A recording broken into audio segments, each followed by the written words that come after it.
지난주에 살펴본 거짓의 문제는 오늘 사실 설교를 위한 거였습니다.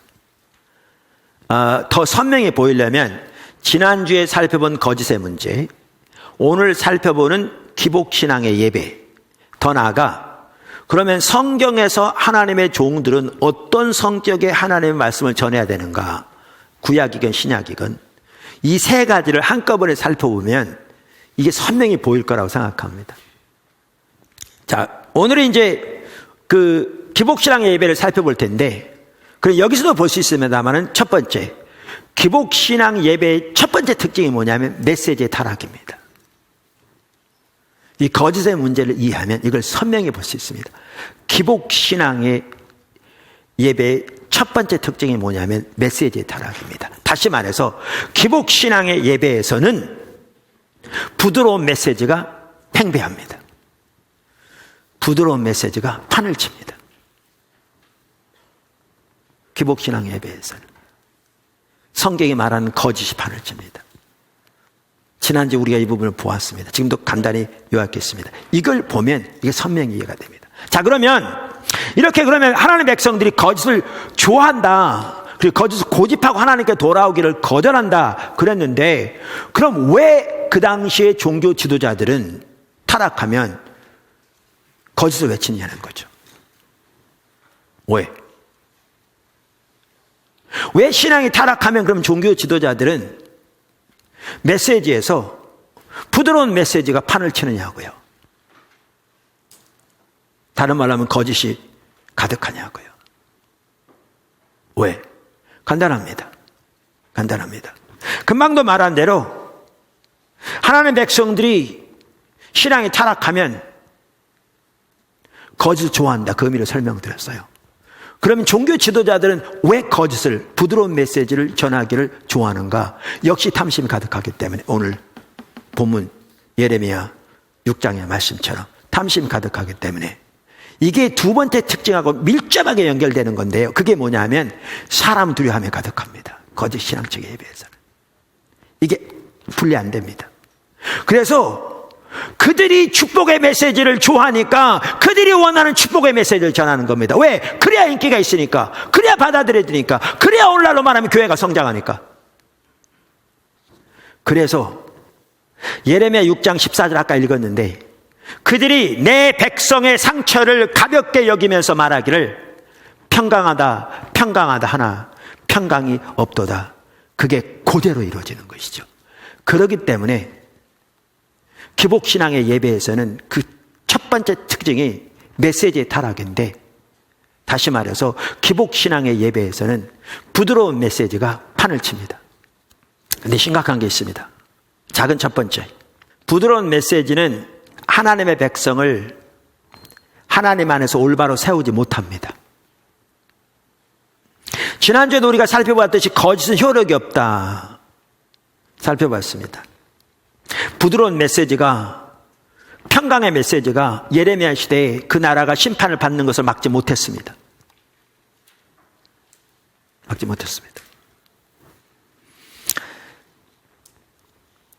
부드러운 메시지는 사람들을 하나님께로 돌이키지 못합니다.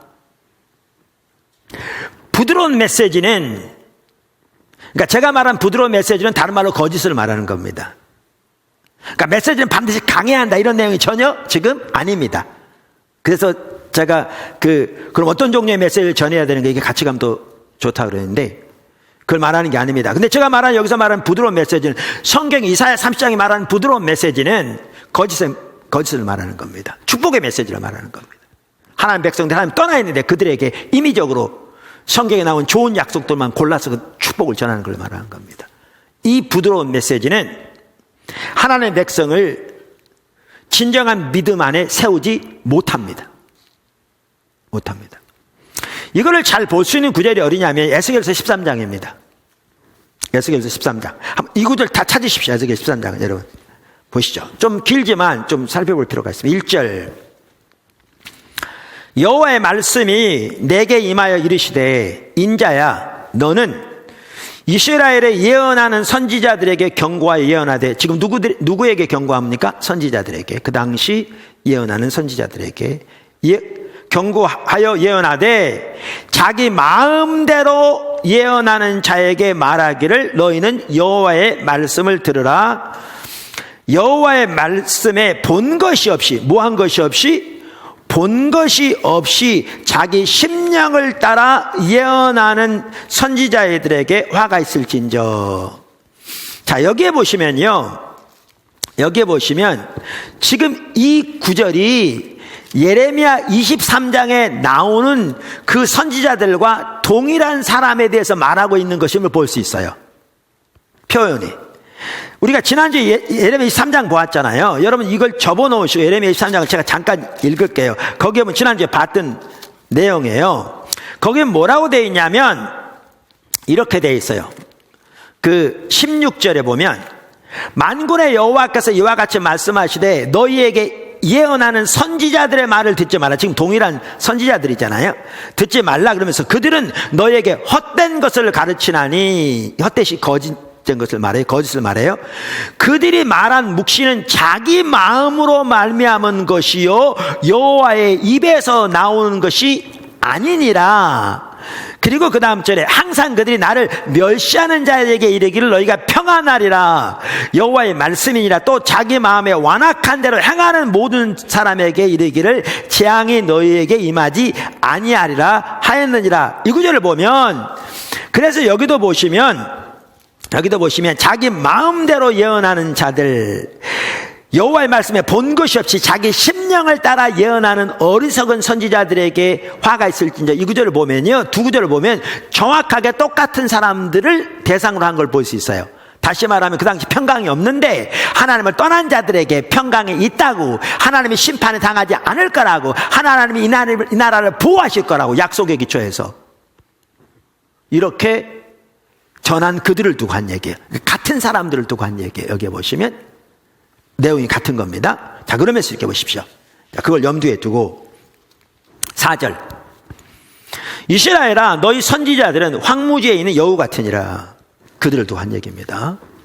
그러면서 너희 선지자들이 성 무너진 곳에 올라가지도 아니하였으며 이스라엘 족속을 위하여 여호와의 날에 전쟁에서 견디게 하려고 성벽을 수축하지도 아니하였느니라. 여기 보시면요, 그 당시 이스라엘 백성들의 영적인 상태, 그 타락한 영적인 상태를 뭘로 비유하고 있냐면 성이 무너진 것에 비유하고 있어요. 그래 안 그래요? 그렇게 표현하고 있어요. 왜 그렇게 표현했느냐면, 제가 가끔 말씀드리지만 우리나라는 별로 요즘은 이해가 안 되는데 옛날 사람들은 더 이해가 됐겠죠. 유럽 같은 데 가보시면 달력에도 나오잖아요. 이렇게 큰 산 위에가 성이 크게 돼 있잖아요. 그리고 튼튼하게 아무도 못 올라오게, 어떤 성은 이렇게 삥 둘러서 이렇게 막 개울을 파여 강을 만들어서 쉽게 건너지도 못하게 다리만 들어 올리면 등등. 그리고 런던 복판에 가도 옛날 성이 있는데 그 튼튼해. 성문 너무너무 튼튼한 거죠. 거기다가 성벽에는 이 구멍도 조그맣게 있어요. 밖에서 아무리 화살을 쏴도 거기 못 맞추게. 그런데 속에서는 화살을 쏘게. 왜냐하면 성이 그들의 목숨을 지켰거든요, 그 당시. 근데 이 성이 무너져 있다. 어떻게 됐겠어요? 언제 죽을지 모르는 거죠. 근데 그 당시 이스라엘 백성들의 영적인 상태를 뭘로 비유했냐면 성이 무너져 있는, 그들의 신앙이 무너질 뿐만 아니라 이토록 하나님의 심판이 언제 임할지 모르는 하나님의 보호막은 완전히 걷혀있는 이 상태를 말하는 거죠. 그러면 종교 지도자들이 할 일이 뭐예요? 그 성을 수축하는 일을 해야 되는 거예요.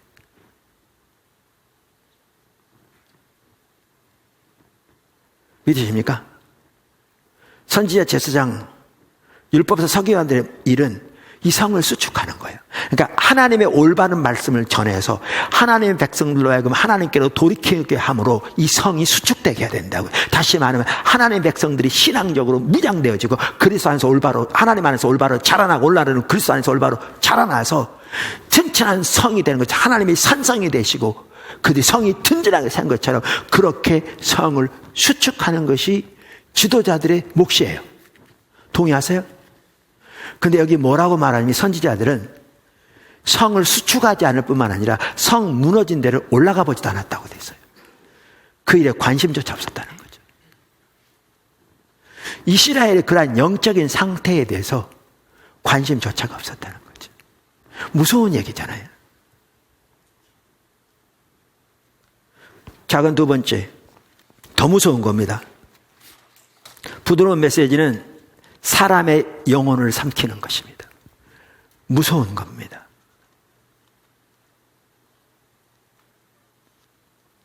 이 사실을 올바로 인식하게 된다면 저는 종교 지도자들이 부드러운 메시지를 절대로 못 전할 것 같더라고요. 사람의 영혼을 삼키는 일입니다. 무서운 일입니다.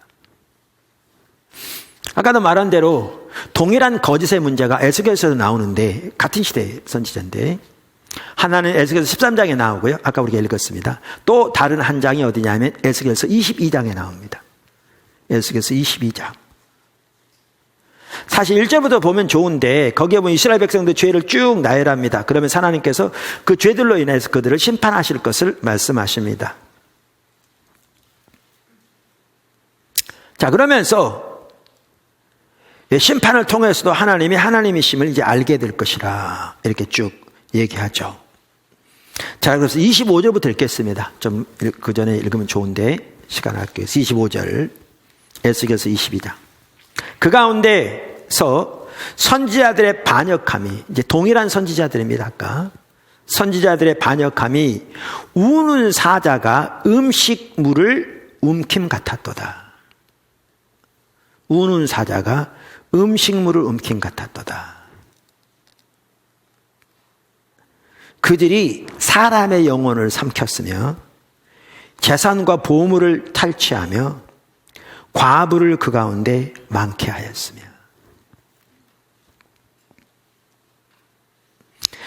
그 제사장들은 그 율법을 범하였으며 나의 성물을 더럽혔으며 거룩한 것 속된 것을 구별하지 아니하였으며 부정한 정한 것을 사람이 구별하게 하지 아니하였으며 그의 눈을 가리어 나의 안식일을 보지 아니하였으므로 내가 그들 가운데서 더럽힘을 받았느니라. 여기 25절은 선지자들에 대한 구절이고요. 26절은 제사장들에 대한 구절인데 선지자 제사장 다 타락함을 볼 수 있습니다. 제가 아까 성경에 말하는 어떤 종류의 그런 메시지를 전해야 되느냐 그랬는데 이걸 살펴보면 26절이 이해가 됩니다. 여기 제사장들이 왜 이렇게 성경에 말하는지 이해가 됩니다. 그 부분 보면. 자, 근데 그러면서 27절 그 가운데에 그 고관들은 음식물을 삼키는 일이 같아서 불의한 이득을 얻으려고 피를 흘려 영혼을 멸하거늘. 그러니까 그 당시 관료들만 하더라도 불의한 이득을 얻으려고 사람들을 착취해서 수많은 사람들이 피를 흘렸다 그 말이죠. 그런데 선지자들이 어떻게 했느냐? 그들이 담을 쌌는데 거기다 페인트 칠했다는 겁니다. 근데 제가 여기서 살펴보려고 하는 게 뭐냐 하면 이 선지자들을 두고 뭐라고 표현했느냐면 아까 그들의 반역함에 대해서 말하면서 그들이 사람의 영혼을 삼켰다 이렇게 말합니다.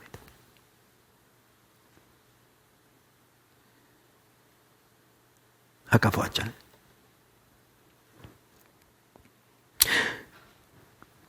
여러분 정글에서 사자가 배가 고파 운다. 이건 심각한 거죠. 근데 그 우는 사자가 먹이를 향해 달려들 때 얼마나 달려들겠어요? 근데 그 당시 선지자들이 사람의 영혼을 삼키는 것을 거기에 비유하고 있습니다. 그럼 이 말이 뭔 뜻인가?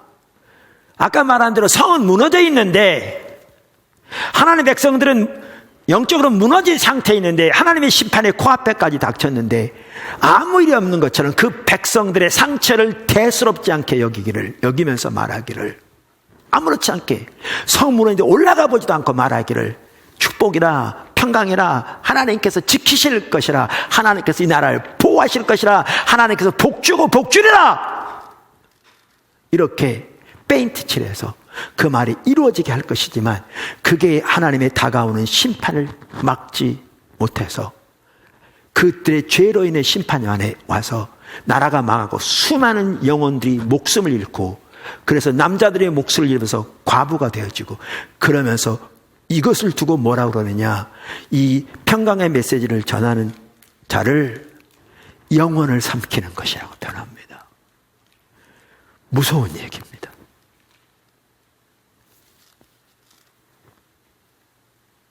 오늘날로 정확하게 똑같습니다. 세 번째, 부드러운 메시지는 하나님의 백성을 흩어지게 만듭니다. 오늘날 적잖은 목회자들과 종교 지도자들은 하나님의 말씀을 올바로 전하면 성도들이 교회를 떠날까 봐 두려워서 그렇게 하지 못하는 경우가 많습니다. 아까 말한 대로요, 앞에 있는 회중이 누구인지 상관없이 그들에게 하나님의 말씀을 정직하게 가감없이 전한다. 절대로 쉬운 일이 아닙니다. 쉬운 일이 아닙니다. 근데 그렇게 전하지 못하는 가장 주된 이유 중에 하나가 뭐냐 하면, 그걸 성경학과 탐심이라고 말하고 있는데 또 다른 말로 사람 두려움입니다. 이 둘이 같이 갑니다.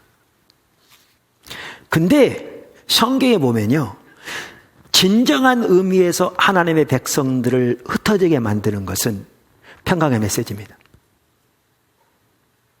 하나님 중심적인 올바른 메시지가 아니고요, 평강의 메시지입니다. 거짓입니다. 부드러운 메시지입니다. 어디에 그걸 볼 수 있느냐? 예레미야 23장에 그게 적나라하게 나와 있습니다. 예레미야 23장은 우리가 오늘만 하더라도 몇 번 본 것처럼 계속 그 당시에 평강의 메시지를 전한, 거짓을 전한 그 선지자들에 대해 계속 얘기하고 있습니다. 그 위에 보시면 이게 나옵니다. 1절부터 보시면, 여호와의 말씀이니라 내 목장의 양떼를 멸하며 흩어지게 하는 목자에게 화 있으리라. 여기에 목자는 종교 지도자들을 가리킵니다. 그런데 어떤 종교 지도자들이요, 하나님의 목장의 양떼를 멸하며 흩어지게 하는, 여기에 양떼는 하나님 백성을 말하는 거죠. 멸하며 흩어지게 하는 목자에게 화 있으리라. 2절, 그러므로 이스라엘 하나님 여호와께서 내 백성을 기르는 목자에게 이와 같이 말씀하시느니라. 너희가 내 양떼를 흩으며 그것을 몰아내고 돌아보지 아니하였도다. 보라, 내가 너희와 너희의 악행 때문에 너희에게 보응하리라. 여호와의 말씀이니라. 그래서 여기 보면 하나님의 양떼를 흩으며 몰아내고 그들을 멸해서 심판하시겠다는 거죠. 근데 이들이 누구냐면 아까도 말한 대로 쭉 아래 읽어보시면 그 거짓 평강의 메시지를 전한 자들입니다. 그 쭉 읽어보시면 그 동일한 사람을 가리킵니다. 그래서 그들에 대해서 뭐라고 말하고 있는가 하면, 양떼를 흩으며 몰아냈다고 말하고 있습니다. 그럼 이 말은 무슨 말인가? 우선 그 말을 올바로 이해하려면요, 그 다음을 좀 읽어봐야 합니다. 다음 4절. 자, 3절부터 보시면 이렇게 심판하실 것. 그러니까 1절, 2절을 보면요, 하나님이 그 이스라엘을 이제 뭘 지금 말하냐면, 이렇게 됨으로써 거짓 평강을 전함으로써 저들을 하나님께로 돌이키지 아니하였다. 아까 23절 나오잖아요. 돌이키게 아니함으로 그들이 심판을 받아 여러 나라로 흩어질 걸 말하는 겁니다. 지금 하나님의 유업에서 쫓겨나 여러 나라의 종들로 흩어질 걸 말하는 겁니다. 심판을 받아서 여러 나라로. 그러면 3절에 뭐라고 말하냐면, 내가 내 양떼에 남은 것을 그 몰려갔던 그 지방에서 모아, 이렇게 말함으로써 1절과 2절에 흩어진단 말이 여러 나라로 심판을 받아서 흩어질 걸 말하는 거죠. 그들이 멸망을 당하고 짓밟히고 흩어지고 하나님의 약속과 하나님의 유업에서 흩어지는 걸 말하는 겁니다. 지금 그러면서 그 가운데서라도 하나님이 그렇게 할 장본인들을 심판하시겠다, 그 말이죠. 그들이 아래 쭉 보시면 평강의 메시지를 전한 거짓 선지자들입니다. 여기 쭉 보시면, 자, 그러면서 여기 보면, 그러면서 그 가운데서는 하나님이 이제 다시 모으겠다, 회복의 메시지를 말하죠. 회복의 메시지를 다시 모아 그 우리로 돌아오게 하게 하리니, 이 우리란 말은 하나님 주신 유업의 땅, 약속의 땅을 말하는 거죠. 우리로 돌아오게 하리니 그들의 상륙이 번성할 것이며, 그러면서 이제 누구에 대한 예언이 나오냐면, 이제 예수님에 대한, 메시아에 대한 예언이 나옵니다. 내가 그들을 기르는 목자들을 그들 위에 세우리니 그들이 다시는 두려워하거나 놀라거나 잃어버리지 아니하리라. 여호와의 말씀이니라. 그러니까 참된 목자를 세우겠다 그 말씀이잖아요. 그러면서 5절 여호와의 말씀이니라. 보라, 때가 이르리니 내가 다윗에게 한 의로운 가지를 일으킬 것이라. 그가 왕이 되어 지혜롭게 다스리며 세상에서 정의와 공의를 행할 것이며 그의 날에 유다는 구원을 받겠고 이스라엘은 평안히 살 것이며 그의 이름은 여호와 우리의 공의라. 일컬음을 받으리. 누구에 대한 예언입니까? 예수님에 대한 예언입니다. 명확합니다. 자, 그러면 우선 여기서 하나님의 백성들을 흩어지게 만든다는 말이 메시지가 강해서 그 메시지가 부담스러워서 교회를 떠나게 되는 것을 의미하는 게 아닌 걸 볼 수 있습니다. 그럼 여기 하나님의 백성들이 흩어지게 만든다는 말은 아까 우리 1절도 2절로 보았듯이 뭐냐 하면 하나님의 백성들을 하나님께로 인도해서 하나님께 돌아오게 해서 하나님과 동행하는 삶을 통해 하나님의 보호와 하나님의 은혜와 하나님의 생명과 하나님의 유업이 그들에게 있어야 되는데 성이 무너져 있는데 성을 수축할 생각도 아니하고 거기다 페인트만 칠해서 안전한 것처럼 그들을 미혹하고 그것이 이루어지기 기대했지만 하나님 뜻이 전혀 아니어서 하나님께로 안 돌이키니까 하나님의 심판이 오게 되니까 그들이 하나님이 주신 유업의 땅에서 약속의 땅에서 흩어져 이방 나라로 포로로 잡혀가잖아요. 거룩한 백성, 하나님의 천지를 창조하신 하나님의 특별한 소유, 제사장 나라인 그들이 이방신을 섬기는 나라의 종으로 잡혀가서 그 가운데서 온갖 조롱과 멸시를 당하며 고통을 당하는 하나님의 유업에서 흩어진 자들이죠. 이게 그 말이에요.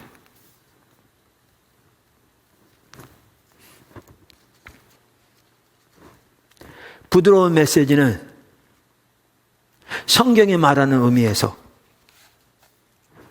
하나님의 백성들을 흩어지게 만듭니다.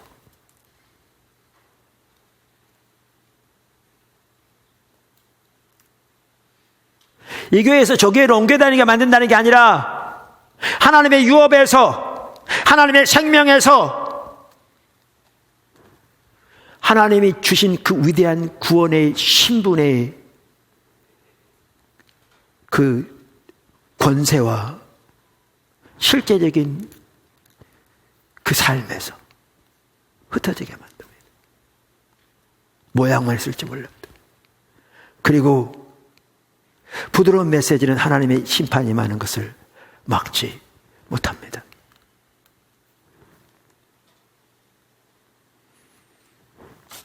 네 번째, 작은 네 번째입니다. 성경에 보면 하나님의 백성들이 하나님을 떠날수록 메시지가 강해집니다. 당연한 얘기죠. 성경에 보면 하나님의 백성들이 하나님을 떠날수록 메시지가 강해집니다. 아까 예레미야 23장 계속 똑같은 그것에 대해서 말하는 구절인데 29절에 이렇게 말합니다. 여호와의 말씀이니라 내 말이 불 같지 아니하냐 바위를 쳐서 부서뜨리는 방망이 같지 아니하냐. 하나님의 말씀이 여기에 보면 불 같다는 거예요. 아니면 바위 이렇게 정대고 망치로 쳐가지고 바위가 떨어져 나가는 깨뜨리는 것과 같다는 거예요. 호세아서 이사야 시대 호세아 같은 시대인데 하나님 백성 타락한 시대를 두고 하신 말씀인데 그 시대에 하나님께서 선지자를 통해서 하나님의 말씀을 하나님 백성들에게 어떻게 전했다고 말하고 있느냐 이렇게 말하고 있습니다. 6장 5절 그러므로 내가 선지자들로 그들을 치고 내 입의 말로 그들을 죽였노니 내 심판은 비처럼 나오느니라. 그러니까 하나님의 말씀을 그들을 죽였다는 겁니다. 죽여놨다는 겁니다. 이 말은 뭐냐? 이걸 보면 하나님의 백성들이 하나님을 떠날수록 하나님의 메시지가 강해지는 걸 볼 수 있습니다. 근데 여러분 쉽게 이해할 수 있습니다. 자, 여러분의 사랑하는 자녀가 지금 그리 가면 지금 낭떠러지 떨어지면 멸망한 길로 갑니다. 그럼 이렇게 하시겠습니까? 하나님 복 주고 복 줄 거야. 처음은 미약하시나 창대하게 될 거야. 네 영혼이 잘된 같이 내가 범사자라면 강건할 거야. 이렇게 하시겠습니까? 그거는 하나님의 백성들이 하나님과 친밀하게 동행하면서 하나님의 목적을 삶에 들여지고 하나님의 길로 행하며 하나님의 그들의 삶에 통치하시고 운행하실 때 주어진 약속들이죠. 근데 지금 멸망을 향해 낭떠러지를 향해 가는데 그렇게 표현하겠냐고요. 그렇게 여러분이 사랑하는 자녀가 그렇게 하고 있다면 어떻게 하겠어요? 그래 가면 안 돼! 그러겠죠. 근데 그래도 계속 가면 어떻게 하겠어요? 안 되라니까!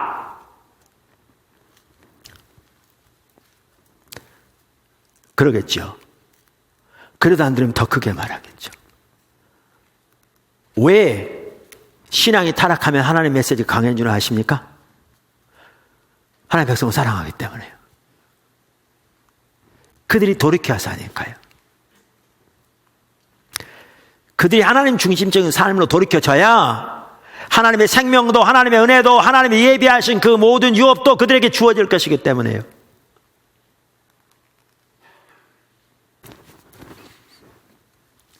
우리를 위로하셔야죠. 그런데 뭐가 진정한 위로인데요? 하나님이 위로십니다. 하나님을 택할 때 거기에 진정한 위로가 있습니다. 수고하고 무거운 짐진 자들아 다 내게로 오라. 내가 너희를 쉬게 하리라. 내게 와서 내 멍에를 메고 내게 배우라. 그리하면 너희가 쉼이 쉬리라. 안식이 쉬리라.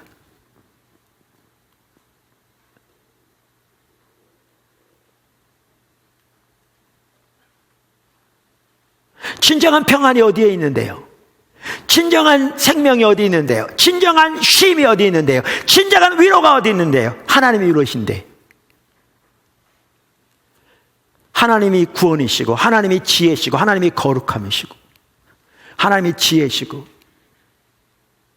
하나님이 유업이시고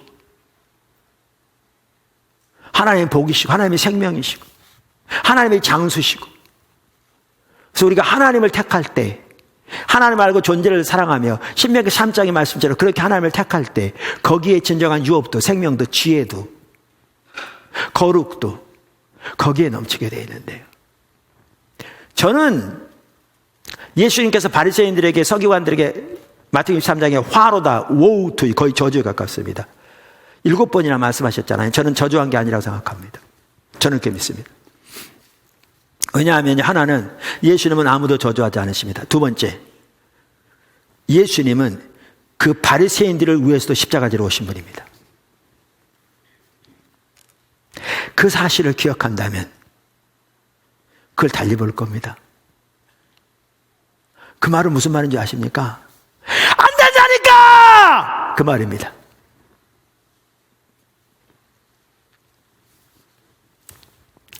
하나님의 백성이 하나님을 떠날수록 메시지가 강해집니다. 근데 심각한 것이 이것입니다. 하나님의 백성들이 하나님을 떠날수록 하나님 중심적인 메시지를 싫어합니다. 아까 살펴본 대로 그들은 어차피 하나님의 길에 대한 관심도 없습니다. 그들은 자기 필요와 자기 목적을 채워줄 소위 축복의 메시지에만 관심이 있습니다. 그렇기 때문에 성경은 그들이 거짓을 고집하고 하나님께 돌아오기를 거절한다고 그랬는데,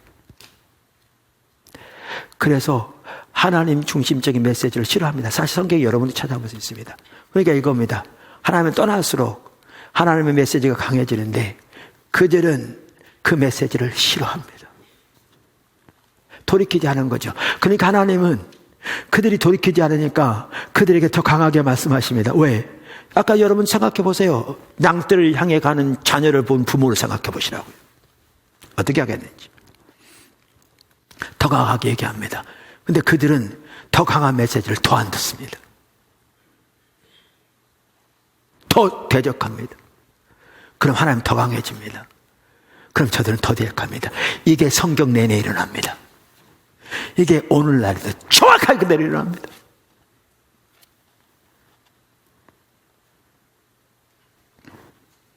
큰 두 번째, 기복신앙 예배에서는 사람 두려움에 가득합니다.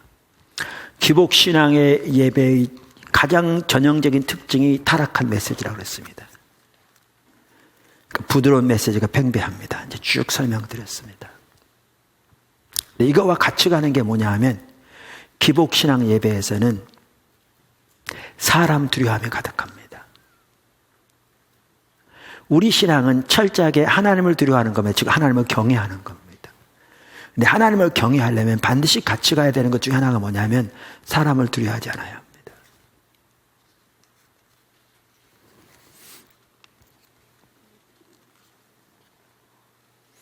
근데 신앙이 타락하면 하나님을 경외하기보다 사람은 두려움이 가득합니다.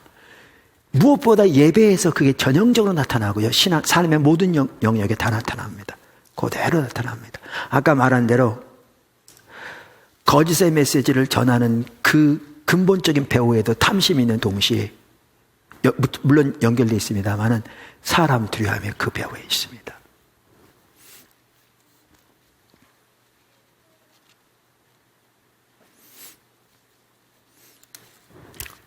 여러분 그 바리새인들을 보실래요?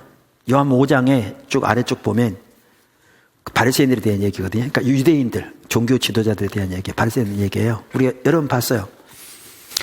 그들은 성경은 잘 알았지만 성경이 말하는 살아계신 인격신 하나님은 전혀 몰랐어요. 그래서 그분의 성품, 그분의 의중을 전혀 몰랐어요. 그걸 성경은 너희는 한 번도 그분의 음성을 듣지 못했고 그분의 형용을, 영광을 보지 못했다.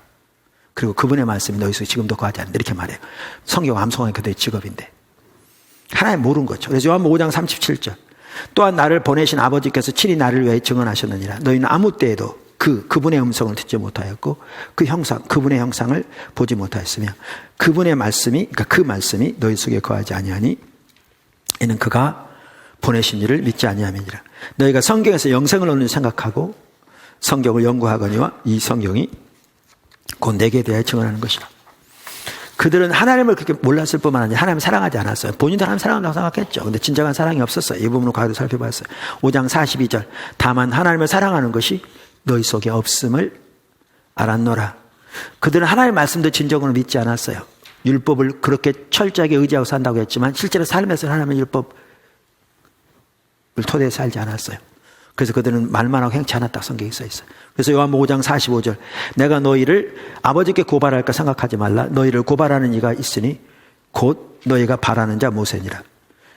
모세를 믿었더라면 또 나를 믿었으니 이는 그가 내게 대하여 기록하였음이라. 그러나 그의 글도 믿지 아니하거든 어찌 내 말을 믿겠느냐 하시니라. 그래서 이렇게 그들은 진정한 의미에서 하나님을 전혀 알지 못했고 진정한 의미에서 하나님을 사랑하지 않았고 진정한 의미에서 하나님의 말씀 믿지 않았어요. 신앙이 그만큼 타락해 있는 거죠. 거짓 신앙체가 전면에 나서 있습니다. 그랬더니 어떤 일이 있는 줄 아십니까? 이게 같이 갑니다. 5장 44절. 너희가 서로 영광은 취하고 유일하신 하나님께로부터 오는 영광을 구하지 아니하니 어찌 나를 믿을 수 있느냐. 너희가 서로의 평가는 소중히 여기고 위로부터 오는 하나님의 평가는 소중히 여기지 않으니 어찌 나를 믿겠느냐. 이걸 보면요. 동시에 여기에 뭐가 가득했는가를 볼 수 있냐면 사람 두려움이 가득한 걸 볼 수 있습니다. 그럼 우리는 이럴 수 있습니다. 저들이 하나님의 평가를 소중히 안 여겼구나. 아니, 바리새인들이 그토록 철저하게 안식을 지킨 게 예를 들면 누구의 평가를 소중히 여겨서 그랬을까요? 당연히 하나님의 평가를 소중히 여겼다고 했겠죠. 근데 예수님은 그들이 하나님의 평가를 저저 소중히 안 여겼다고 말하죠. 왜 그랬습니까? 이게 그겁니다. 우리가 하나님의 평가를 소중히 여기려면 하나님의 평가만 소중히 여겨야 합니다. 다시 말하면 사람의 평가가 내려져야 합니다. 근데 문제는 두 개 다 소중히 여기면 궁극적으로는 하나님의 평가를 소중히 여기는 게 아닙니다. 사람의 평가가 소중한 거죠. 사람의 얼마나 잘 받아들여지고 사람이 어떻게 생각하고 사람에게 얼마나 내가 인정받고 어떻게 사람이 나를 따르고 요게 초점인 거죠. 그러면 요 범위 내에서 하나님의 평가도 소중한 거죠. 그러니까 실제로는 사람의 평가가 소중한 거죠. 그걸 두고 하신 말씀이죠. 자, 오늘날 목회자들이나 교회 중직들에게 하나님의 평가를 소중히 여기십니까? 라고 말하면 아니라고 말할 사람이 몇 명이나 있겠습니까? 그럼 오늘날 예배를 보십시오. 어떤 종류의 메시지가 전파되고 예배 시간에 예배 순서, 기도, 찬양 등 모든 면에서 그 핵심이 정말 하나님이 기뻐하신 예배, 하나님이 의도하신 기뻐하신 예배가 되기 위해서 그 모든 게 초점이 맞춰집니까? 아니면 이것이 사람들이 얼마나 잘 받아를 소위 사람들의 은혜를 받고 그들이 얼마나 교회에 자주 정착가 올 것인가 여기에 초점이 맞춰져 있습니까?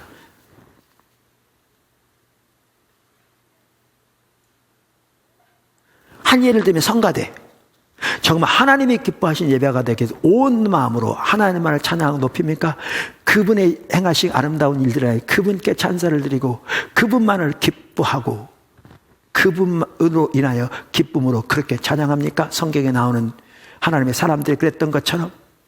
아니면 찬양을 통해 사람들 앞에 노래를 통해 감동을 주고 인정받기 위해서 하고 있습니까? 우리는 말로는 하나님의 평가를 소중히 여긴다고 말하면서 오늘날 우리의 예배 가운데 정말 사람 두려움이 가득합니다. 모든 게 사람에게 어떻게 잘 받아들이냐가 초점입니다. 그러니까 메시지를 정직하게 못 전하는 겁니다. 메시지만 올바로 정직하게 전하기 위해서도 사람 두려움에 내려져야 합니다. 그래서 사도 바울이 그렇게 말했습니다. 갈라디아서 1장에서 참된 복음에 대해서 말하면서 9절 우리가 전에 말하였거니와 내가 지금 다시 말하노니 만일 누구든지 너희가 받은 것 외에 다른 복음을 전하면 저주를 받을지어다.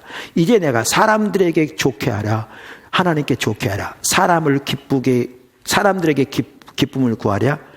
내가 지금까지 사람들의 기쁨을 구하였더라면 그리스도의 종이 아니니라. 형제들아 내가 너희에게 알게 하노니 내가 전한 복음은 사람의 뜻을 따라 된 것이 아니니라. 복음 전하는 것을 말하면서 하는 말입니다. 사람을 기쁘게 하는 것이면 하나님의 종이 아니라 하나님만 기쁘게 하는 자세가 있어야 비로소 하나님이 주신 메시지를 올바로 전할 수 있습니다. 이건 메시지만이 아닙니다. 예배 전체가 그랬습니다.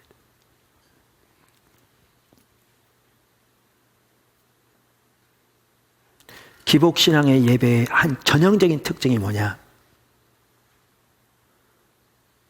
거짓과 같이 가는, 부드러운 메시지와 같이 가는 사람 두려움입니다. 사람의 평가가 소중합니다. 사람이 중심입니다. 사람에게 잘 받아들이고 사람을 끌어모으는 것이 초점입니다. 그러면서 그게 타락한지도 모릅니다. 아까 예수님께서 바리새인들에게 그렇게 말씀하신 다음에 바로 그 윗절에서 예수님은 뭐라고 그러신 줄 아십니까? 41절에서 나는 사람에게서 영광을 취하지 아니하노라. 이렇게 말씀하셨습니다. 그러니까 이 말은 하나님이 세우신 질서도 무시하고 그저 자기는 하나님의 인도만 받으니까 자기 마음대로 하는 그걸 말하는 게 아닙니다. 어떤 사람은 그렇게 악용해서 정말 말도 안 되는 역적 괴물로 살아가는 사람들이 있어요. 제가 그걸 말하는 게 전혀 아닙니다. 성경이 그걸 말하는 게 전혀 아닙니다. 사실 그 배후에도 정말 하나님의 뜻에 따라 살고자 하는 그 중심보다는 자기를 드러내고자 하는 야망이 들었기 때문에 그런 소리가 나오는 겁니다. 완전히 왜곡된 영적인 괴물인 거죠.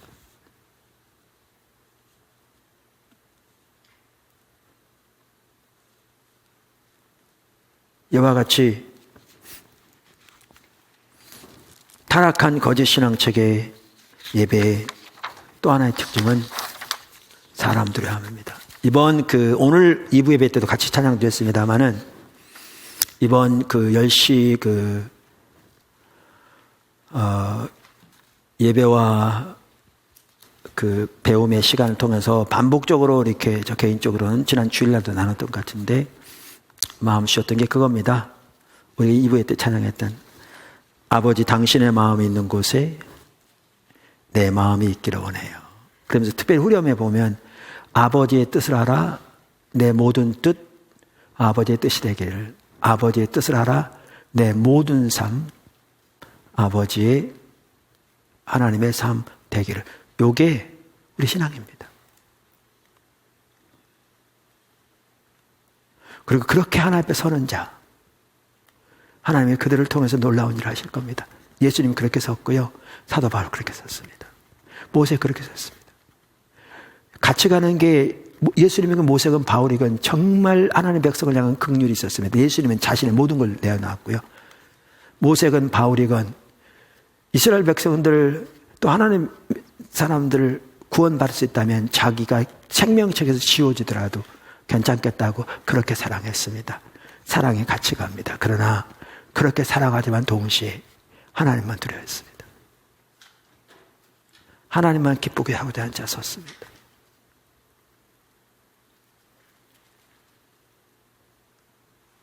그리고 진정한 의미에 그렇게 하나님만을 기쁘게 하기로 설 때 자기도 아니고 다른 사람도 아니고 하나님의 뜻만 이루어지도록, 그게 참다운 성도입니다. 우리의 예배에서 그 부분이 핵심적인 내용입니다. 그리고 하나님께서 이번 기회에 특별히 포도나무 교회가 더 그렇게 서기를 열망하신다고 저는 확신합니다. 그렇게 우리 모두가 설 수 있게 되기를 주님의 이름으로 축원합니다.